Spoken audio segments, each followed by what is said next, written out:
আজকে জুমার রাত, বৃহস্পতিবার সন্ধ্যা থেকে জুমার দিন শুরু হয়ে যায়। চান্দ্র বর্ষ অনুযায়ী বা চাঁদের হিসাব অনুযায়ী রাত আগে আসে, দিন পরে আসে। অতএব বৃহস্পতিবার সন্ধ্যা থেকে শুক্রবার শুরু হয়ে যায়। আবার শুক্রবার দিন যে রাত যখন শুরু হয়, সূর্য যখন অস্ত হয় শুক্রবারের, তখন কি বার শুরু হয়? শনিবার শুরু হয়। অতএব আজকে বৃহস্পতিবার দিবাগত রাত চলছে, এর মানে এখন আমরা কোন দিনের মধ্যে আছি? শুক্রবারের মধ্যে আছি। সূর্য অস্ত যাওয়ার সঙ্গে সঙ্গে শুক্রবারের মধ্যে আছে। শুক্রবার বা জুমার দিন, এই দিন সম্পর্কে কোরআন এবং হাদিস থেকে ঘেঁটে আমরা 14টা আমলের কথা একটা লম্বা বড় ভিডিওতে বলেছি। আজকে সেখান থেকে আমি সংক্ষেপ করে এই 14টার মধ্যে আবার অতি গুরুত্বপূর্ণ 5টা আমলের কথা বলবো ইনশাআল্লাহ। কয়টা আমল? 5টা আমলের কথা বলবো। জীবনের তরে যতবার জুমার দিন আসবে, এই 5টা আমল সারা জীবন নিয়মিত আঁকড়ে ধরবেন, আমল করবেন। যারা নিয়ত করতেছেন হাত তোলেন। আল্লাহ আমাদের সবাইকে আমল করার তৌফিক দান করুন। আল্লাহ আমাদের সবাইকে কবুল মঞ্জুর করুন। নাম্বার 1, সবচেয়ে বেশি যেটা করতে হবে পরিমাণে, জুমার দিন জুমার রাত বৃহস্পতিবার সন্ধ্যা থেকে নিয়ে শুক্রবার সন্ধ্যার আগ পর্যন্ত পরিমাণে সবচাইতে বেশি করতে হবে যে আমলটা, সেটা হলো দুরূদ শরীফের আমল। কিসের আমল? ভাইরা, দুরূদ এমন একটা আমল, আপনি যদি শুধু দুরূদের এই আমলটাকে আঁকড়ে ধরেন, সবসময় আপনার মুখ দিয়ে দুরূদ বের হতে থাকে, পড়তে থাকেন, তো নবী করিম সাল্লাল্লাহু আলাইহি সাল্লামের ভাষ্য অনুযায়ী, তার ওয়াদা অনুযায়ী, ইদান তুকফা হাম্মুক ওয়া তুগফার যামবুক, তোমার যত পেরেশানি আছে নবী সাল্লাল্লাহু আলাইহি সাল্লাম বলেছেন, এই সব পেরেশানি দূর করার জন্য এই দুরূদের আমলটা যথেষ্ট হবে ইনশাআল্লাহ। এবং গুনাহ মাফের জন্য এই দুরূদের আমলটা কি হবে? যথেষ্ট হবে। নবী করিম সাল্লাল্লাহু আলাইহি সাল্লাম বলেছেন, মান সাল্লা আলাইয়া মাররাতান সাল্লাল্লাহু আলাইহি আশরা, যে ব্যক্তি আমার প্রতি একবার দুরূদ পাঠ করবে, আল্লাহ রাব্বুল আলামিন তার প্রতি 10 বার রহমত নাজিল করবেন। কয়বার রহমত নাজিল করবেন? আপনার জীবনে 10টি জায়গায় খুব ক্রাইসিসে পড়ে গেছেন, কোনো জটিল সিচুয়েশনে মুখোমুখি হয়ে গেছেন, বিপদের মধ্যে পড়ে গেছেন, ওই জায়গায় আল্লাহর রহমত পাবেন। এরকম একবার দুরূদ পাঠ করবেন হকাদাই করে, যথাযথভাবে মহব্বতের সাথে 10 বার আপনার জীবনে আল্লাহ তাআলা অনুগ্রহ নাজিল করবেন। নবী করিম সাল্লাল্লাহু আলাইহি ওয়াসাল্লাম বলেছেন, আকসিরু আলাইয়া মিনাস সালাতি মিন ইয়াউমিল জুমআতি ওয়া লাইলাতিল জুমআহ, তোমরা জুমার দিন এবং জুমার রাতে আমার প্রতি বেশি বেশি দুরূদ পাঠ করবে, দুরূদ প্রেরণ করবে। ফাইন্না সালাতাকুম মারুদাতুন আলাই, কারণ তোমরা যে দুরূদ পাঠ করো এটা আমার কাছে পেশ করেন আল্লাহর ফেরেশতারা, এবং রীতিমতো নামধাম সহকারে আল্লাহর একদল ফেরেশতা নিয়োজিত আছে। তারা বলেন, আল্লাহ, হে আল্লাহ রাসূল, আপনার অমুক উম্মত, অমুক অনুসারী, আল্লাহর অমুক বান্দা পৃথিবীর অমুক প্রান্ত থেকে, অমুক দেশ থেকে, অমুকের সন্তান, সে আপনার প্রতি দুরূদ পেশ করেছে জুমার দিনে, জুমার রাতে বা অন্য সময়ে। এটা নবী করিম সাল্লাল্লাহু আলাইহি সাল্লামের কাছে রিপোর্ট দেওয়া হয় আল্লাহর নিযুক্ত ফেরেশতাদের মাধ্যমে। আপনি যখন দুরূদ পাঠ করবেন, আপনার ভিতরে এই ফিল হবে যে আমি দুরূদ পাঠ করছি, আর আমার নবীর কাছে এটা উপস্থাপিত হচ্ছে আমার নাম ধাম, আমার রিপোর্ট সহকারে। এই জন্য শুক্রবার দিন এবং রাত, অর্থাৎ বৃহস্পতিবার সন্ধ্যা থেকে নিয়ে শুক্রবার সন্ধ্যা পর্যন্ত এই 24 ঘন্টার মধ্যে নবী করিম সাল্লাল্লাহু আলাইহি সাল্লামের ভাষ্য খেয়াল করেন, আকসিরু আলাই। ওলামা একরাম জানেন, নবী আলাইহিস সালাম সাধারণত কোনো আমল পরিমাণে বেশি করতে বলতেন না। পরিমাণে বেশি করতে বলার মতো আমল খুব কম ইসলামে। গোটা কোরআন যদি খোলেন আপনি, পরিমাণে অধিক করতে বলা হয়েছে এরকম আমল খুব বেশি পাবেন না। তোমরা বেশি বেশি করে নামাজ পড়ো, বেশি বেশি করে রোজা রাখো, এরকম কথা কোরআন হাদিসে নাই। অবশ্যই একজন ইমানদার 5 ওয়াক্ত ফরজ নামাজের পাশাপাশি অধিক পরিমাণে নফল নামাজও পড়বেন, সেটা ভিন্ন কথা।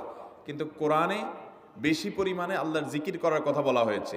আর নবী করিম সাল্লাল্লাহু আলাইহি সাল্লাম বৃহস্পতিবার সন্ধ্যা শুরু হলে শুক্রবার সন্ধ্যার আগ পর্যন্ত বেশি পরিমাণে করতে বলেছেন যে কাজটা, সেটা হলো দুরূদ শরীফের আমল।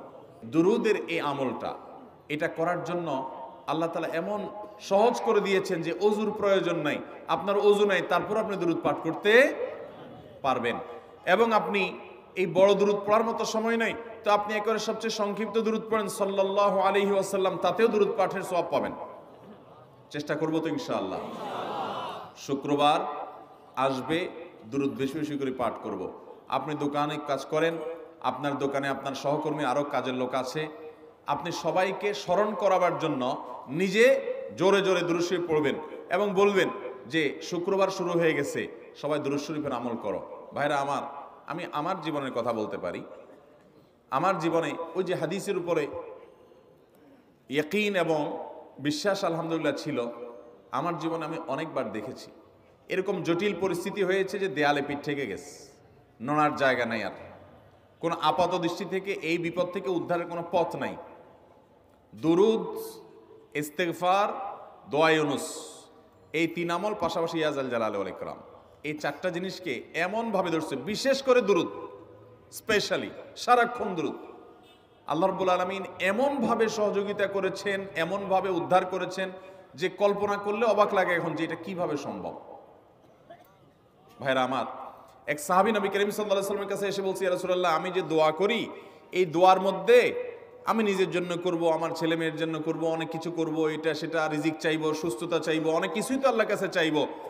আপনি তো আল্লাহর রাসূল, আপনার জন্য দোয়া করলে আমাদেরই লাভ, একবার দোয়া করলে আল্লাহ 10 বার রহমত নাজিল করবেন, তো আপনার জন্য আমার দোয়ার ভিতরে কত পার্সেন্ট রাখবো? সাহাবী বারবার বিভিন্ন পার্সেন্টেজ বলছিলেন যে 3 ভাগের 1 ভাগ আপনার জন্য রাখি ইয়া রাসূলুল্লাহ, অর্ধেক রাখি, আরো বেশি করে রাখি। তিনি যত বলছেন নবী করিম সাল্লাল্লাহু আলাইহি ওয়াসাল্লাম আরো বাড়ানোর জন্য তাকে উৎসাহ দিচ্ছিলেন। এক পর্যায়ে যখন তিনি বললেন, ইয়া রাসূলুল্লাহ, আমি আমার কোন দোয়ার সবটুকু যখন আপনার জন্য নিবেদন করব, আমি কোন একবার যখন দোয়া করব, দোয়া শুধু আপনার জন্যই করব যখন, অর্থাৎ পিওর দুরূদ যখন পড়ব, নিজের জন্য আর কিছু চাইব না, শুধু আপনার জন্যই যদি চাই কোনোবার, তাহলে তখন নবী করিম সাল্লাল্লাহু আলাইহি ওয়াসাল্লাম বলেছেন, ইদান তুকফা হাম্মুক ওয়া তুগফার যামবুক, তাহলে তোমার সকল পেরেশানি থেকে উদ্ধারের জন্য এই দুরূদটাই যথেষ্ট হয়ে যাবে এবং তোমার সকল গুনাহ মাফের জন্য এটা যথেষ্ট হয়ে যাবে। মোহতারাম হাজরিন, দুরূদের আমলটা এত সুন্দর আমল, কিন্তু আবার তাড়াহুড়া করে পড়বেন না, সাল্লাল্লাহু আলাইহি সাল্লাম সাল্লাল্লাহু আলাইহি সাল্লাম সাল্লাল্লাহু আলাইহি সাল্লাম সাল্লাল্লাহু আলাইহি সাল্লাম সংখ্যা বাড়ানোর জন্য হুলস্থুল করে পড়লেন না, মুহাব্বতের সাথে সাল্লাল্লাহু আলাইহি ওয়াসাল্লাম সাল্লাল্লাহু আলাইহি ওয়াসাল্লাম আল্লাহুম্মা সাল্লি আলা মুহাম্মদ, অর্থ বুঝে বুঝে আল্লাহুম্মা সাল্লি আলা মুহাম্মদ মানে কি, আল্লাহ আপনি মুহাম্মদের প্রতি শান্তি বর্ষণ করুন। আরে ভাই, মুহাম্মদ সাল্লাল্লাহু আলাইহি ওয়াসাল্লামের প্রতি আল্লাহ তাআলা শান্তি এমনি বর্ষণ করবে, আপনি আমি দোয়া করলেও করবে, না করলেও, কিন্তু মাঝখান থেকে আমরা, ভাইরা আমার, কোনো বড় কর্মকর্তার কাছে আপনার কোনো কাজের ঠেকা আছে, কর্মকর্তার ওই ছেলেটার আপনি দেখছেন যে খাচ্ছে না, আপনি যদি বলেন, স্যার ছেলেটা খাচ্ছে না স্যার, একটু ডাক্তার দেখান স্যার, এভাবে তো বাঁচবে না, ওর কষ্ট হচ্ছে স্যার, আপনি বললেও উনি ওনার ছেলের দিকে কেয়ার করবে, কিন্তু আপনি এটা বলার কারণে তার নৈকট্য পাবেন কি পাবেন না, তার সিম্প্যাথি পাবেন কি পাবেন না। আরশ আজিমের মালিক তার হাবিবকে এত মহব্বত করেন, তিনি তার হাবিবের প্রতি এমনিতেই রহমত নাজিল করবেন, তাকে বিভিন্ন মর্যাদা আগে থেকেই দেওয়ার ঘোষণা দিয়ে রাখছেন, কিন্তু আপনি আমি দোয়া করলে আল্লাহ তাআলা তার মাধ্যমে আমাদের ভাগ্যকে সুপ্রসন্ন করে দিবেন। দুরূদের আমলকে জীবনের তরে আঁকড়ে ধরবেন ভাই, শুধুমাত্র জুমার দিন আর জুমার রাত না, সব সময় অধিক পরিমাণে। আরাবিয়ানদের মধ্যে আমলটা খুব বেশি আছে, তাদের দেখবেন তারা দুইটা আমল, মুখে দুইটা আমল, ভালো মন্দ তাদের মধ্যেও আছে, কিন্তু এই দুইটা আমল তাদের মধ্যে খুব ভালো। বেশিরভাগ মানুষই দেখা যায় অবসর সময় আস্তাগফিরুল্লাহ, ইস্তিগফার করছে অথবা দুরূদের আমল করছে। আমাদের অবসর সব সময়গুলো নিয়ে গেছে মোবাইল ফোন। ভাইরা আমার, 4 বছর 5 বছর 6 বছর 7 বছর 10 বছর ধরে মোবাইল টিপতেছেন, ফেসবুক টিপতেছেন, ইউটিউব টিপতেছেন, বুকে হাত দিয়ে আমাকে জবাব দেয়া লাগবে না, নিজের বিবেককে একটু জবাব দেন। এই 10 বছর ফেসবুক, ইউটিউব, টিকটক, হোয়াটসঅ্যাপ টিপে আপনার অর্জন কি হয়েছে একটু হিসাব মিলান। এই যে স্ক্রল করতেছেন আঙ্গুল দিয়া, ঘন্টাকে ঘন্টা এই আঙ্গুল দিয়ে টানছেন টানছেন, নিচের দিকে যাচ্ছেন স্ক্রল করে ফেসবুকে, ইউটিউবে, একের পর এক, আপনার জীবনে অর্জনটা কি হয়েছে বলেন। ভাইরা আমার, এই মোবাইলের নিয়ন্ত্রণ করতে হবে, প্রয়োজনে ব্যবহার করতে হবে, কিন্তু এটাকে অনিয়ন্ত্রিত ব্যবহার করা যাবে না। একেবারে যখন তখন সারাদিন টিপাটিপি করলেন, আজকাল তো পোলাপান টয়লেটে গেলেও নিয়ে যায়। আল্লাহ তাআলা আমাদেরকে এই রোগ থেকে বেঁচে থাকার তৌফিক দান করুন। ভাইরা আমার, জীবনটাকে পরিবর্তন করতে হয়, সারা জীবন তো একরকম থাকলে হবে না। বহুত পাগলামি করেছি, আসুন নিজেকে সংশোধন করি। তাহলে জুমার দিন উপলক্ষে 1 নম্বরের আমল বলেছি, বেশি বেশি কোন আমল করতে হবে? সারা জীবন মনে রাখবো তো ইনশাআল্লাহ। বাসা বাড়িতে পরিবারের লোকদেরকে মনে করাবো তো ইনশাআল্লাহ।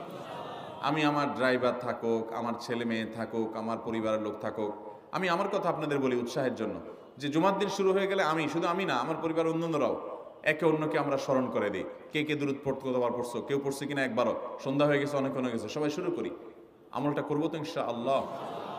নাম্বার 1।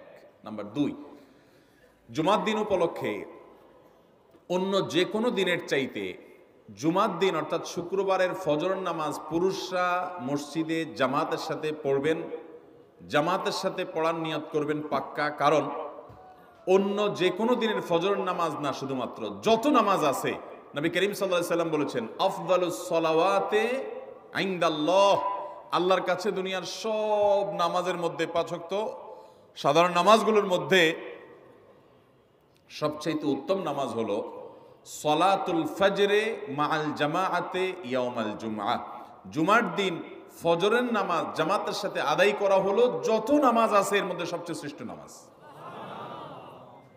তাহলে জুমার দিনে এই বিষয়টা বিশেষভাবে খেয়াল রাখবো। জুমার দিন ফজর নামাজটা পুরুষরা কোথায় পড়বো, এবং সেটা বৃহস্পতিবার থেকে পরিকল্পনা শুরু করবো যে কালকের ফজর নামাজ যাতে কোনো অবস্থাতে আমার মিস না হয়। আমাদের আখিরাতের ব্যবসা এটা ভাই, আখিরাতের কারেন্সি সংগ্রহ করা। যত খুঁটে খুঁটে ভালো ভালো আমলগুলো করবেন, আপনার আমল নামাতে আমল সওয়াব জমা হতে থাকবে। চেষ্টা করবো তো ইনশাআল্লাহ। আমাদেরকে শয়তান অন্যদিন ফজরের নামাজ পড়ার সুযোগ হলেও শয়তান এমনভাবে আমাদেরকে ধোঁকা দেয়, শুক্রবারে ফজরটা পড়াটা সবচেয়ে বেশি কঠিন হয়ে যায়। কেন জানেন? কারণ ইবলিস তো জানে হাদিস, আপনি জানেন না, হয়তো অনেকে হয়তো আজকে শুনছেন, আমি কোনো হাদিস না জানতে পারি, ইবলিস ঠিকই জানে যে ফজর নামাজ এই দিন যদিও জামাতের সাথে ফজর পড়ে ফেলায়, তাহলে তো ওর আখিরাতের ব্যবসা অনেক দূর আগে যাবে।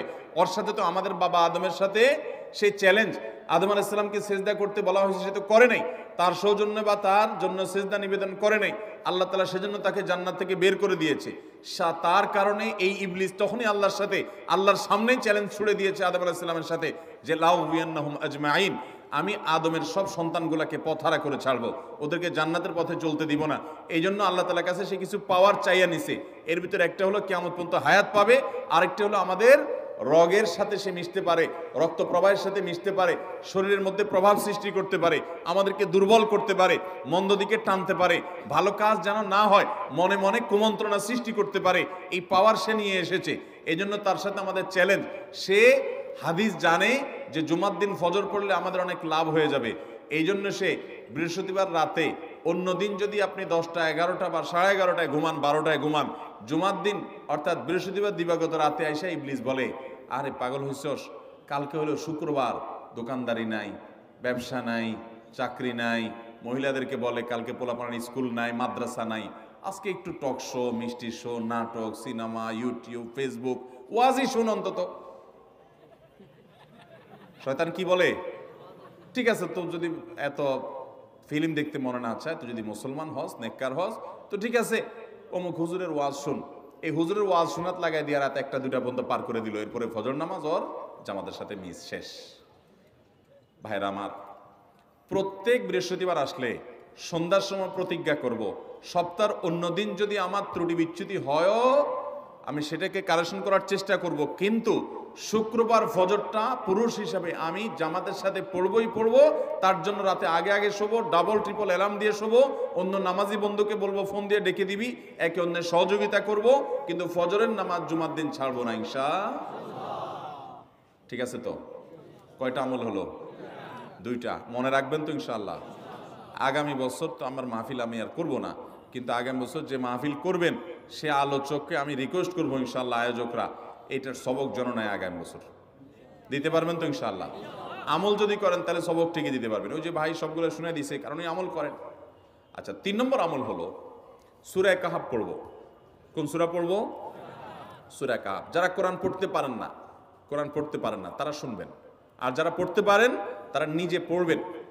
সূরা কাহাফ যদি জুমার দিন কেউ পড়ে, নবী করিম সাল্লাল্লাহু আলাইহি সাল্লাম বলেছেন এই সূরাটা তার জন্য নূর হবে, নূর, আলো আল্লাহর তরফ থেকে। কিয়ামতের ময়দানে ভয়াবহ গুটগুটে অন্ধকার হবে। কিয়ামতের একটা ভয়াবহ শাস্তি হলো অন্ধকারের শাস্তি। ভাইরা আমার, অন্ধকারের শাস্তি মানে এমন ভয়াবহ অন্ধকার হবে যে দুনিয়ার অন্ধকারের সাথে কোনো তুলনাযোগ্য নয়। সেই ভয়াবহ অন্ধকারে কিছু আমল আছে যে আমলগুলো মানুষের ওই অন্ধকারের মধ্যে আলোর কাজ দিবে। এর মধ্যে একটা হলো অজুর অঙ্গগুলো যদি কেউ ভালো করে অজু করে, সুন্দর করে ডলে ডলে যেন শুকনা না থাকে, উত্তম রূপে যদি অজু করে, কেউ পানি অপচয় না করে, পানি অল্প নয় কিন্তু ডলে বেশি, সুন্দর করে যদি কেউ অজু করে, এই অজুর অঙ্গগুলো কিয়ামতের ময়দানে উজ্জ্বল হয়ে জলজল করে জ্বলতে থাকে এবং তার জন্য আলোর কাজ দেয়। সবাই যখন অন্ধকারের আযাবের মধ্যে নিমজ্জিত থাকে, হাউতাশ করে, তখন এই ব্যক্তির এই আমলটা তার আলো ভূমিকা আসে। আর আরেকটা হলো এই সূরা কাহফ। অন্য অনেক উলামা ইকরাম বলেছেন এর ব্যাখ্যা হলো সূরা কাহফ যদি কেউ এক বৃহস্পতিবারে পড়ে, পরের বৃহস্পতিবার পর্যন্ত, এক শুক্রবারে যদি পড়ে, পরের শুক্রবার আগ পর্যন্ত পুরো সপ্তাহব্যাপী তার ভিতরে নূর, ঈমানের নূর, তাকওয়ার নূর, ইলমের নূর, আমলের নূর, ভালো মানুষ হওয়ার নূর তার ভিতরে আল্লাহ তাআলা সৃষ্টি করে দিবেন। এই জন্য জুমার দিন সূরা কাহফ পড়বো তো ইনশাআল্লাহ। আলহামদুলিল্লাহ ভাই, আপনাদেরকে যে আমলগুলো করছি এগুলো আমি, আমার পরিবার সদস্য, পরিচিত, সহকর্মী, আমি চেষ্টা করি সবাইকে স্মরণ করানোর এবং আমল করার চেষ্টা করি। আপনাদেরকেও বলছি ভাই, জুমার দিন যেহেতু, অতএব আজকে জুমার দিন উপলক্ষে বলে যাচ্ছি, জুমার দিনের এই 14-15টা আমলের মধ্যে সামারি করে আমি 5টা আমল করে দিচ্ছি যে এগুলোর গুরুত্ব অনেক বেশি অন্য অনেকগুলো চাইতে, এগুলো বিশেষভাবে করব। তাহলে এর মধ্যে প্রথমটা চলে গেল দুরুদ বেশি বেশি করে পড়ব।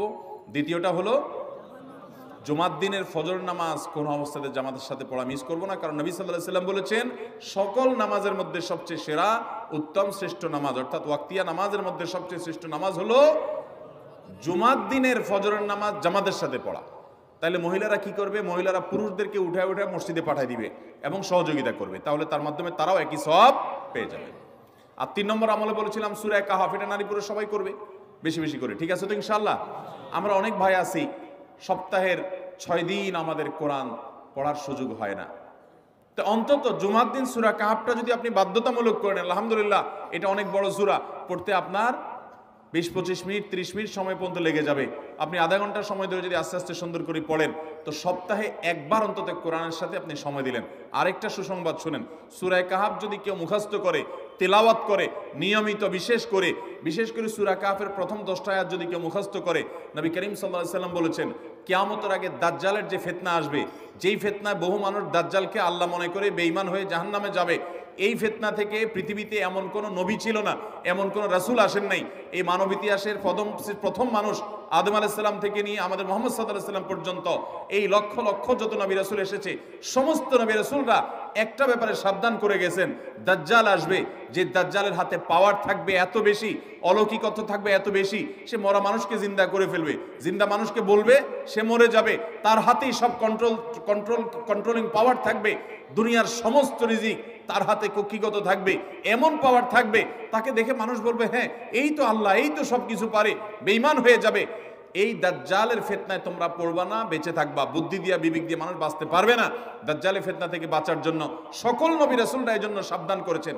আমাদের নবী সাল্লাল্লাহু আলাইহি সাল্লাম নামাজের শেষ বৈঠকে দোয়া মাসুরের জায়গায় একটা দোয়া পড়তেন, আল্লাহুম্মা ইন্নী আউযু বিকা মিন আযাবিন নার ওয়া আযাবিল কবর ওয়া আউযু বিকা মিন ফিতনাতিল মাহইয়া ওয়াল মামাত ওয়া আউযু বিকা মিন শাররি ফিতনাতিল মাসীহিদ দাজ্জাল।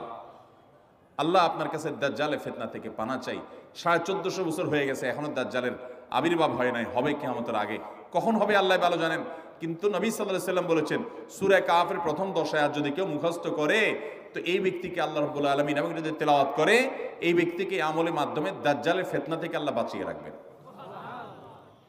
দাজ্জাল তো অনেক পরের কথা, কোথাকার কোন আল্লাহর প্রতি অবিশ্বাসী মুশরিক বা কাফের খেলোয়াড় একটু পায়ের ভেলকি দেখায়, লক্ষ লক্ষ কোটি কোটি মানুষ হুমড়ি খেয়ে তার ভক্ত হয়ে ইমানি চেতনা, আমলি চেতনা, তাকওয়া, তাহারাত সব খুঁয়ে বসে থাকে।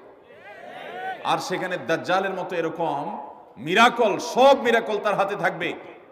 এরকম পরিস্থিতি যখন আসবে তখন মানুষ কি করবে? এখন এই যে তথ্য প্রযুক্তির উন্নতির এই সময়ে কত মুসলমানের সন্তান বেঈমান হয়ে যাচ্ছে, বিজ্ঞানরেই তারা আল্লাহ বানায় বসে থাকতেছে, আছে না নাই? ধারণামূলক বিষয়কে তারা চূড়ান্ত বিষয় বানিয়ে বসে আছে, বেঈমান হয়ে যাচ্ছে।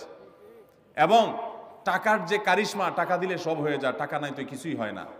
এই জন্য বেঈমান হয়ে অনেকে বলে যে টাকাই নাকি দ্বিতীয় খোদা, নাউজুবিল্লাহ। ভাইরা আমার, দুনিয়ার এই ভেলকি কি দেখছি আমরা? কিয়ামতের আগে ভেলকি আরো অনেক দেখবে আমাদের পরবর্তী প্রজন্ম, আমাদের ছেলে মেয়েরা, নাতিপুতিরা আরো অনেক ভেলকি দেখবে। এমন ভেলকি দেখবে যে তাদের আল্লাহর প্রতি ঈমান আনা, আখিরাতের প্রতি বিশ্বাস করাটা কঠিন থেকে কঠিন হয়ে যাবে।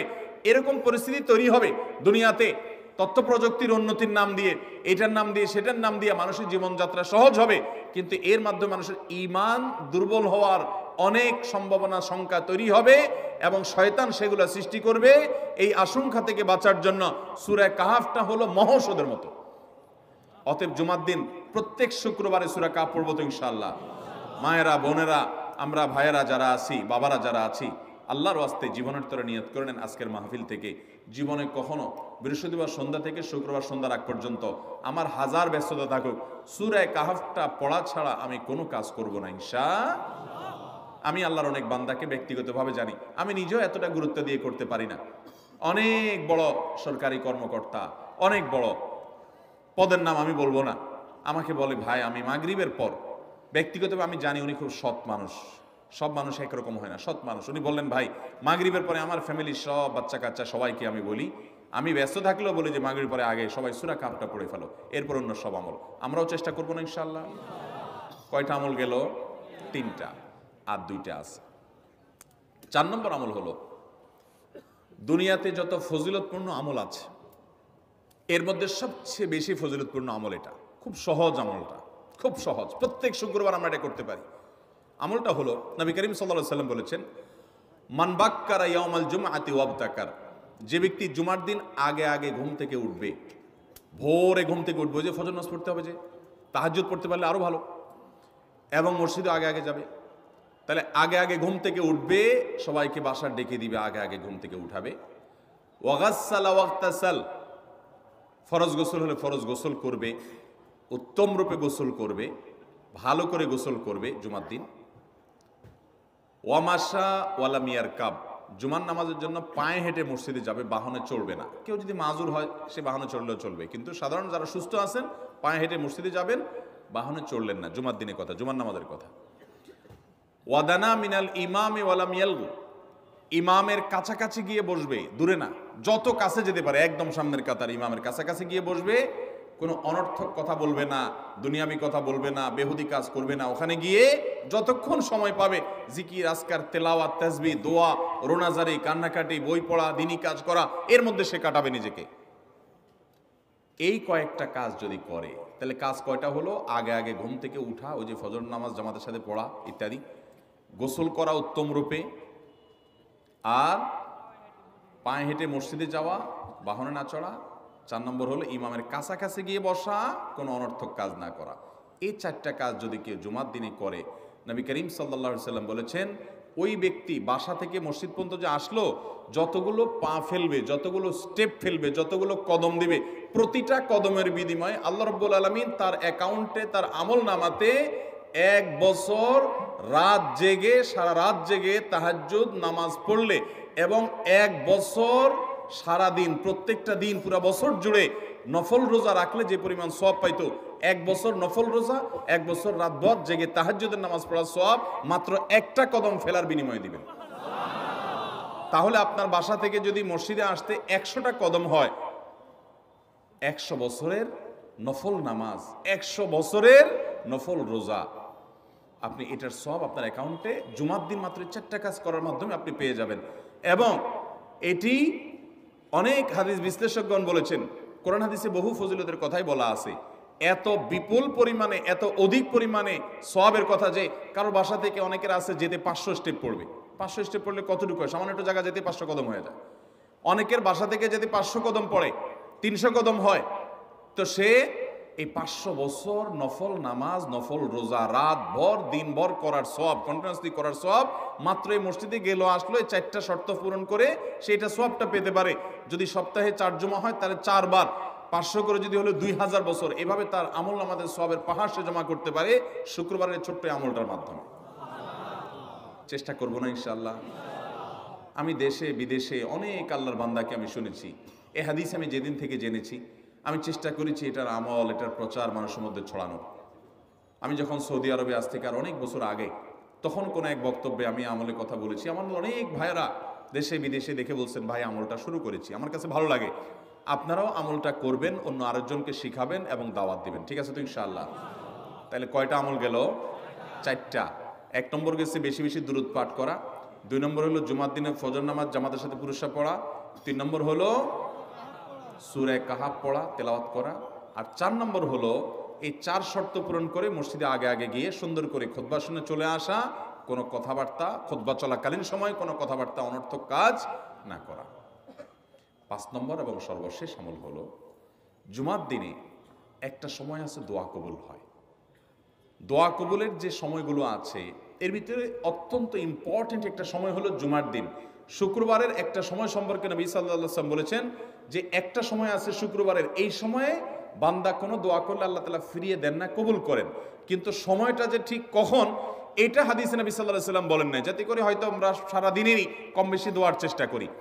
এই বিষয়ে মুহাদ্দিসগণ, হাদিস বিশ্লেষকগণ, পণ্ডিত ওলামায়ে কেরামগণ হাদিসের বিভিন্ন আকার ইঙ্গিতকে গবেষণা করে অ্যানালাইসিস করে এক একজন এক এক সময়ের কথা বলেছেন। তবে বেশিরভাগ ইমাম, বেশিরভাগ পণ্ডিত ওলামায়ে কেরাম, বেশিরভাগ আপনার ইসলামিক স্কলারগণের বক্তব্য হলো যে এই সময়টা হলো জুমার দিনের শেষ প্রহর, আসরের পর থেকে নিয়ে সূর্য ওঠার আগ পর্যন্ত এই সময়টা।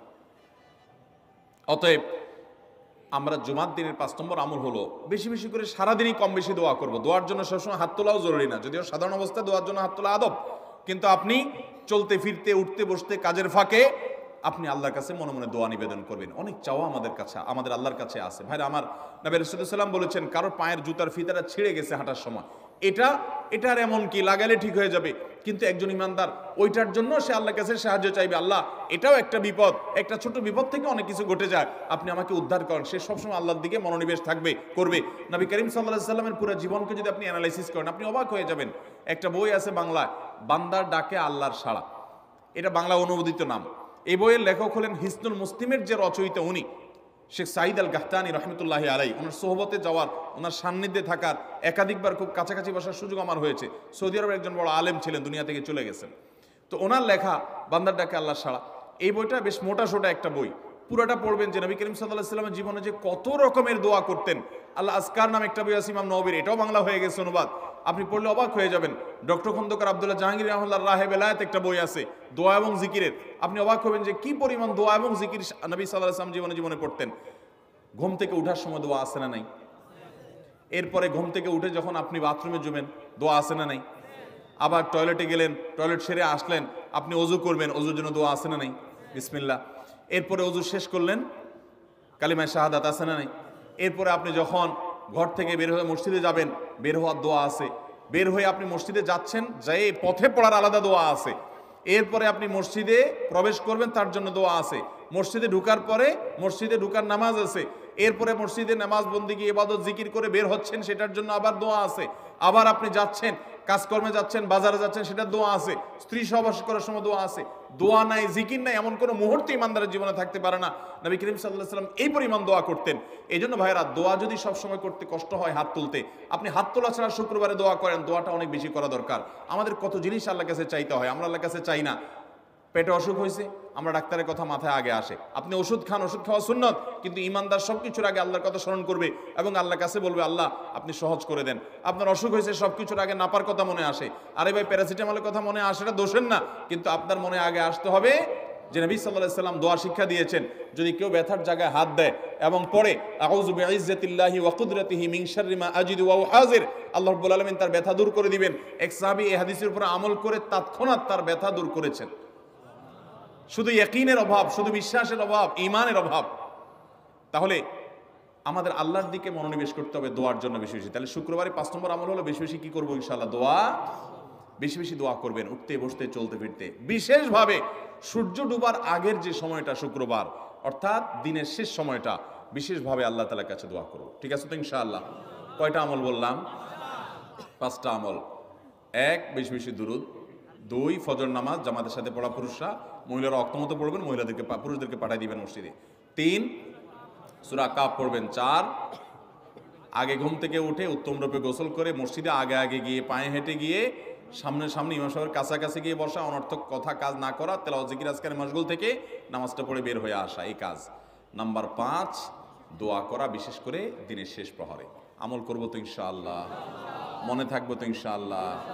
আমরা প্রয়োজনে বাসায় গিয়ে একটা কাগজে নোট করে ফেলবো, লিখে ফেলবো, লিখে এরপরে ওয়ালে টাঙ্গায় দিবেন বাসায় যে জুমার দিন এই 5 কাজ আমি ছাড়বো না। আপনি যদি মনেও না থাকে, আপনার যদি ভুলেও যান আপনি, এই কাগজ আপনাকে মনে করাবে ইনশাআল্লাহ। বাসায় ফ্যামিলির লোকদের সাথে শেয়ার করবেন। জুমার দিন হুজুর বলেছেন, আমি একটু আমার মন থেকে বলিনি, এগুলো সব কোরআন হাদিসের কথা বলেছি আপনাদেরকে। কোরআন হাদিসের আলোকে 5টা আমলের কথা বলেছেন, বিশেষভাবে জুমার দিন আমি 5টা আমল করবই করব। ভাইরা আমার, প্রত্যেক জুমার দিন যদি আপনি একটু ইমানের রিচার্জ করেন, ইনশাআল্লাহ সারা সপ্তাহ আপনার জন্য সেটা উপকারে আসবে।